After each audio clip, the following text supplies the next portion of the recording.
Hizb ut তাহরী তথাকথিত সংগঠন, এটা কিন্তু বাংলাদেশে নিষিদ্ধ।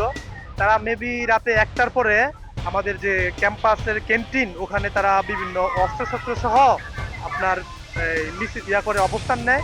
তারপরে আমরা তো সবাই যে যার মতো বাসা চলে যাই, সচরাচর একটা সময় কেউ থাকে না। এবারে জানতে পারলাম যে একটা সময় হিজবুত তাহরী শিবির সহ তারা ক্যাম্পাসে